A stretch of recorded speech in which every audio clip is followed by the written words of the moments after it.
Look, it's thanks very much, Jeff, for having me on. It's always a pleasure, and good morning to everybody out there. I'm congratulations for wanting to stand up for America and learn about what's going on. Now, I want to start my contribution with a pretty dire warning. I think there's a lot of hope for America. I think there's a tremendous amount of hope, but we've got to understand that the situation we're in right now is basically a socialist Marxist attempted coup. Now, I'm not talking about liberals or progressives or old-fashioned Democrats. I'm talking full-on Marxist totalitarianism. That's what they are trying to impose on the United States now. Now, Donald Trump Jr. said back in May, I think it was, on Fox and Friends, he said the 2020 election will be communism versus freedom. Now, that's a very extreme statement, so I want to really explain what I mean by this. Now, there has been for 100 years now a world communist movement, mainly directed from the Soviet Union, now largely directed from the People's Republic of China, though Russia is still very much a part of this. And they still want what they always wanted, which is world domination. Now, of course, the Soviet Union was pushed into a major retreat in the 1990s, and I don't say it was a collapse, I say it was a major strategic retreat. Now, Putin is allied to China in the Shanghai Cooperation Organization, which is a military, economic, and political alliance. And don't forget that Mr. Putin, in 2017, keynoted a gathering in Sochi, Russia, to celebrate the 100th anniversary of the Bolshevik Revolution. This was organized by the World Federation of Democratic Youth, a major Soviet front from the old days, which is still very active around the world. 30,000 young kids were there, including a large delegation from America, and Putin told them the future was theirs. But anyway, so that's on the international front. China is obviously very much on the communist road under Xi. And if you want to see a manifestation of communist propaganda, I think the greatest example around us is right now. Now, with the COVID outbreak, now we all know it came from China, but and many are saying it was a laboratory created disease, a hybrid disease, and there's very strong evidence for that. The only real debate was this deliberately released or accidentally released? Now, just think about where China was a couple of months ago. Donald Trump had just given them a big caning on trade. The Taiwanese election had elected the anti-communist president in a landslide rather than China's favorite, and that had major grief over Hong Kong. Now, if you were the Chinese leadership, would you be looking forward to 4 more years of Donald Trump? Their economy was already in trouble.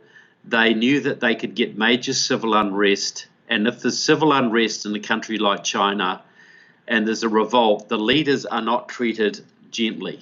They knew that their survival was at stake. But whether that disease was deliberately released or accidentally released, the Chinese are making massive propaganda advantage of this.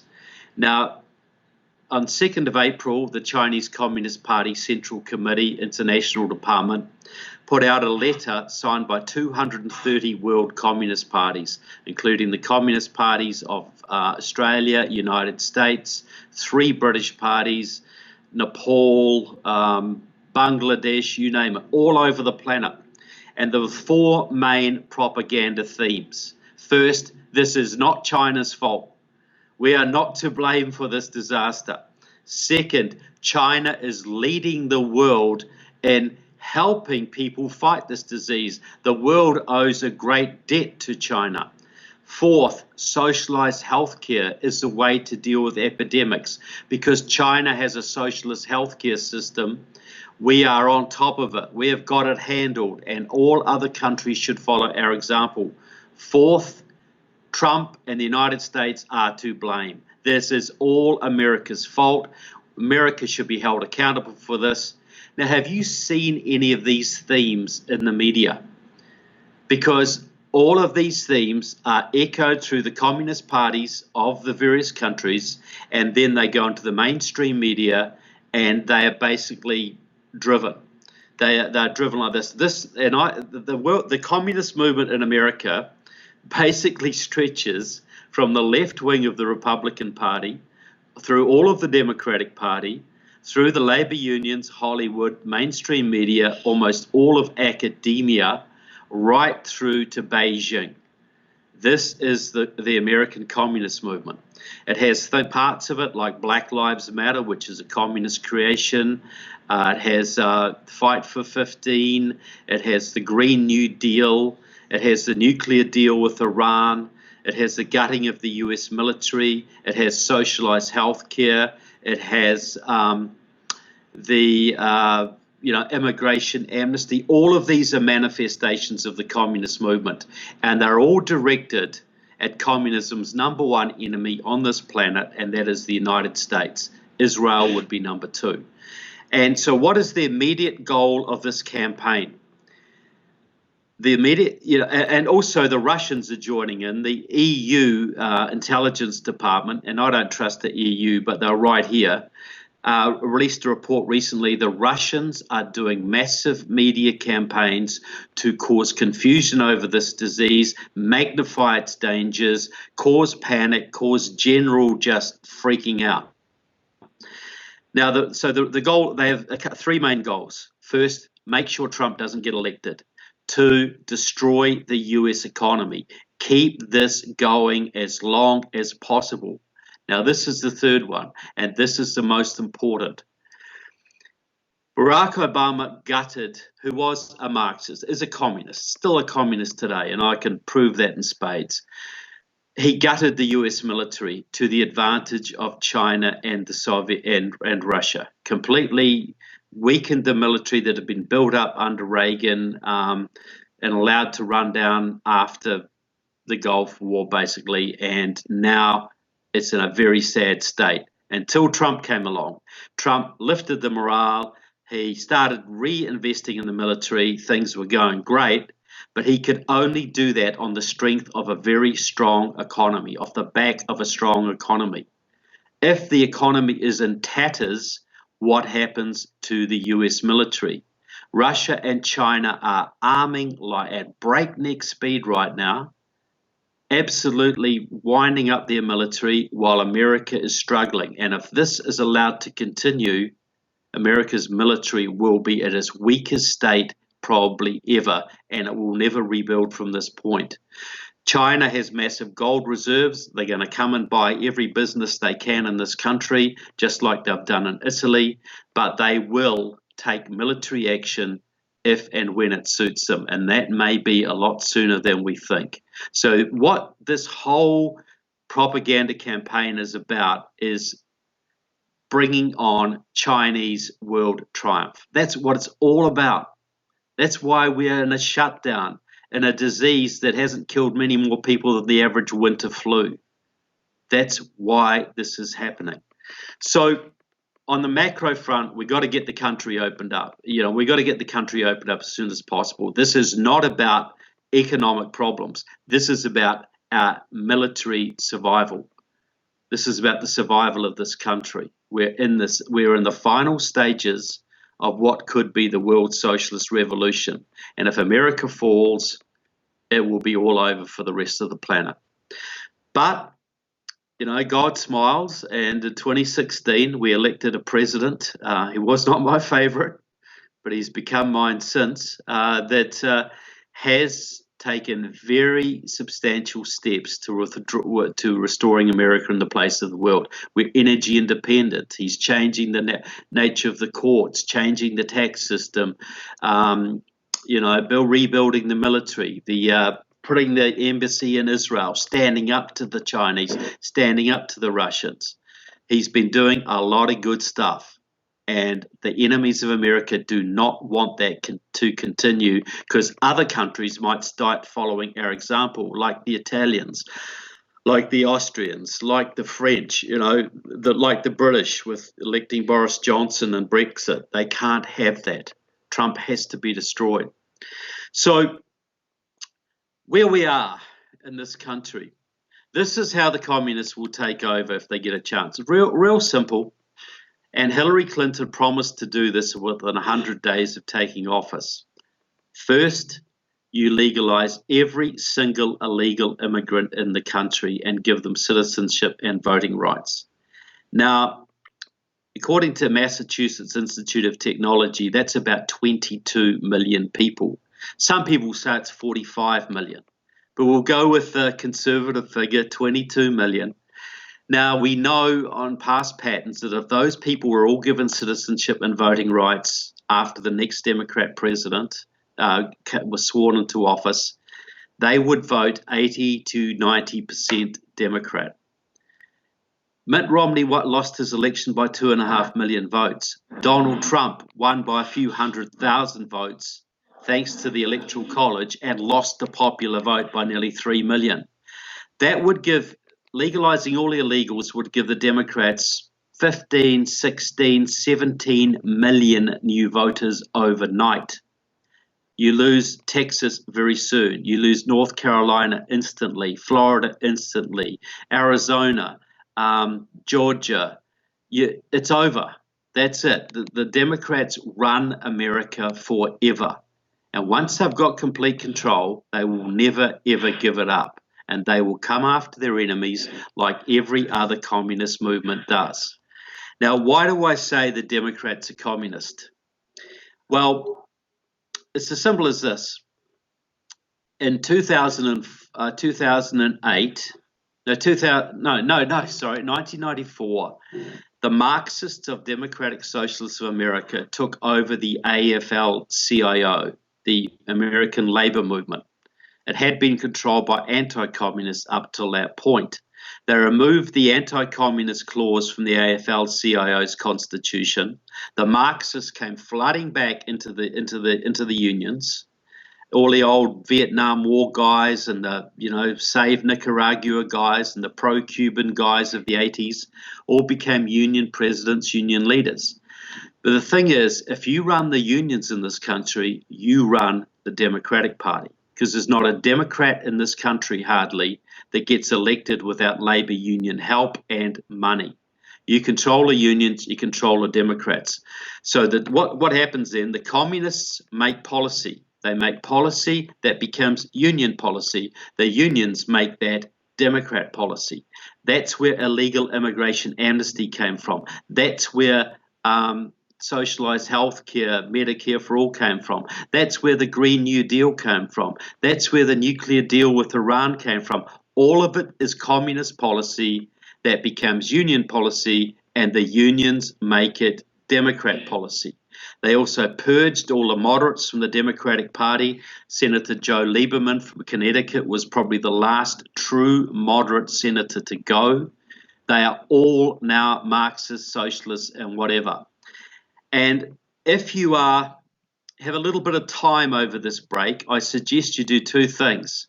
One, I have a movie online. It's called Enemies Within. It's on Amazon Prime, or you can get it from my website, trevorloudon.com. But on Amazon Prime, it has had over 2 million views. Enemies Within, Trevor Loudon, Amazon Prime. What the thesis is this. There are at least 100 members of the US House and 25 members of the US Senate, that is a quarter of each body, that are so enmeshed in Muslim Brotherhood fronts, Communist Party USA, Democratic Socialists of America, Liberation Road, or working directly with the Chinese, the Cubans, or the Iranians, or sometimes the whole lot.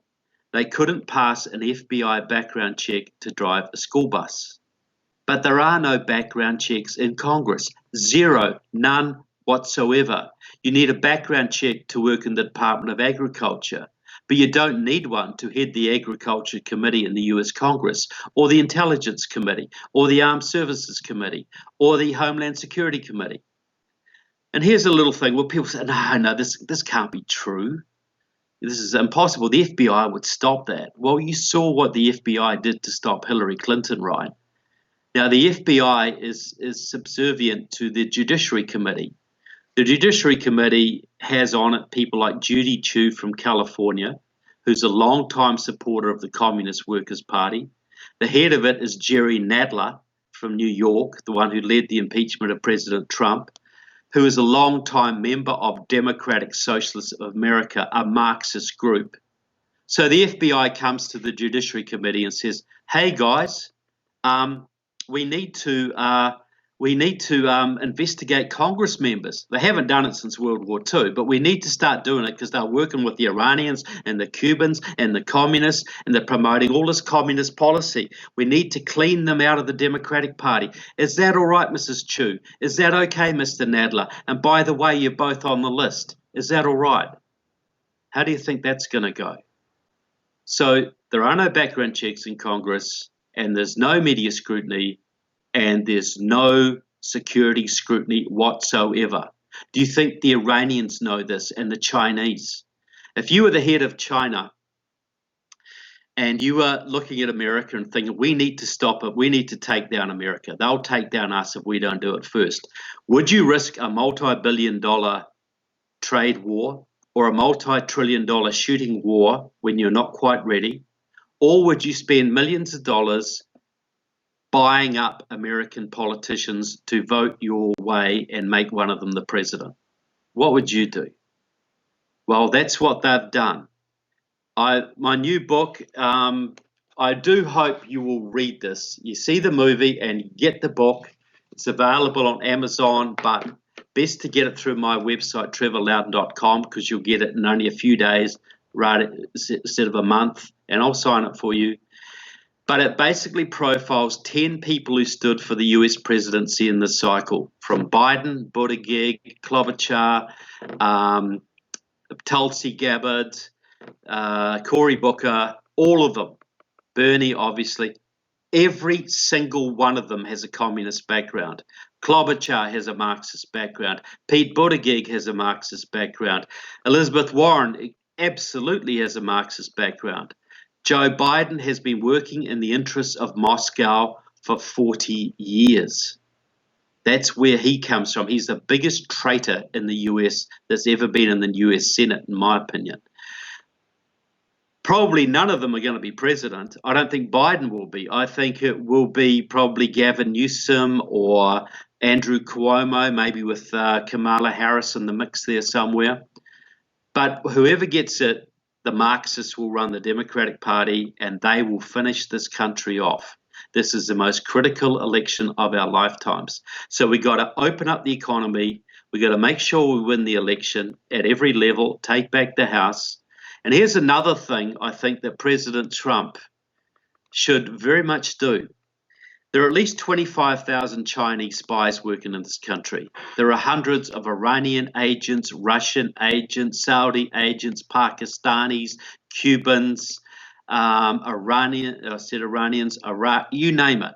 This country is absolutely penetrated. The Chinese run San Francisco. They run Sacramento. The Iranians elected 3 Democrat Congress members in Orange County in 2018 and 1 in Virginia. The Iran nuclear deal was basically bought and paid for with Iranian money going to US senators.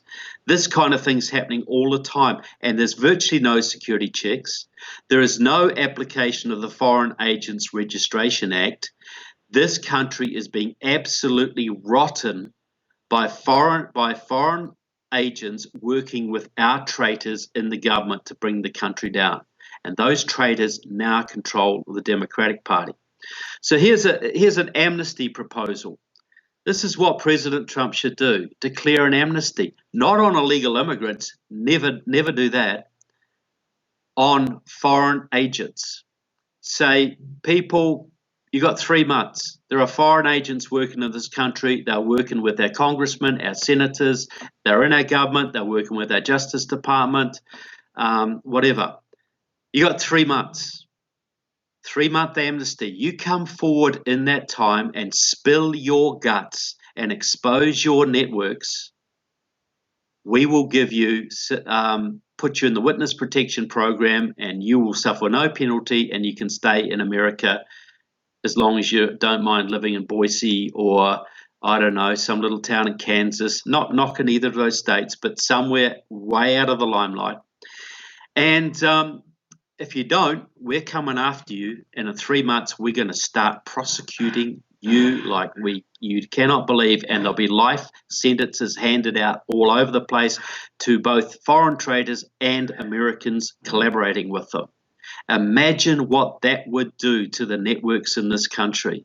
Imagine the people that would freak out. This is how they destroyed the mafia. Because you're a foreign agent here, you've got a network, you don't know which one of your network has just gone to the feds and is cooperating and has exposed all the rest of them. In 3 months' time, if you're still here and you haven't turned yourself in, you're going to jail. You could be going to jail for the rest of your life. What are you going to do? Wouldn't that throw them into an absolute panic? We would see some very interesting scenarios come out of that. Because if we don't deal with this problem, this absolute infiltration by foreign agents and extensive cooperation by traders in our own government, we are eventually doomed. We could drag it out for a while, but we are doomed. You think the Russians would tolerate 100 American traitors, American agents in their Duma? Do you think the Chinese would tolerate, a couple of hundred American agents in their parliament or whatever they call it, their National Assembly? Do you think the Pakistanis would do that, or the Iranians? No, but we do it all the time. We don't look at traitors. And anybody who's taken that famous military oath has taken that oath to defend the Constitution from all enemies, foreign and domestic. Well, when was the last time a domestic enemy was prosecuted in this country? There's never been one prosecuted in the Congress for treason, yet they do it all the time. They're working with the Iranians on a regular basis, the Chinese, the Cubans. The Congressional Black Caucus goes to Cuba all the time to make deals with the Cuban authorities and promote Cuban policies in the government here. That's why Obama loosened the restrictions on Cuba in 2015. The Congressional Black Caucus is an agency of Cuba, but nobody ever says anything. Barbara Lee from California has been to Cuba over 22 times to deal with the Castros over a 30-year period. This is what's going on right now. So I'm coming close to the end of my time, but I just want to sum up. Please watch the movie Enemies Within on Netflix, on Amazon Prime, or get a copy yourself. Take it to your church, take it to your Republican club, your Tea Party group, get some friends around. It'll even convert Bernie Sanders supporters. Get a copy of the book White House Reds. Even though most of those candidates are no longer standing, it gives a blow-by-blow explanation of the Marxist takeover of the Democratic Party. And many of these people are still in your Senate. They're still public figures. And keep fighting. Participate in conferences like this. Get more people towards it. But focus on the major battle that's before us. We are about to fight the most important political battle ever in the history of the United States since the founding of this republic. This is comparable to the Civil War that we're in now. And either we come out of the next election on the way to greater prosperity, better religious liberties, a better Supreme Court, better economic policies, lower taxes, all of that stuff, or we slide into a socialist dictatorship that we'll never get out of. Because people say, look, we'll fight back, we'll get out our guns, we'll do this. The socialists take over this country after 2020, and we start fighting back, and it looks like we might win. How long do you think it would be before the Russians and the Chinese and the Iranians came onto American soil to help out their Democrat comrades? We gotta win this. politically, God gave us the opportunity in 2016, and if we keep working hard, we will be smiled on again. So that's my message to you guys. The future is in the balance. We're either going to go way, way worse and maybe never recover, or we're on a potential way to get much, much freer, much, much better in this country, a second American Revolution. And it's all going to come down to people like you watching and participating in conferences like this, American Conservative Movement and other patriotic groups out there. We're in the front line today. One last word. I came here because America saved my country, New Zealand, in World War II. With the Japanese, we're going to take us down, and America saved us at Guadalcanal and the Coral Sea and Midway. Well, this is the front line now, folks. This is the front line of liberty in the world. Whether the world lives free or whether the world slides into tyranny depends on what happens in America and what you do in your local communities and your states over the next few months and beyond. So thank you very much, and thanks for listening.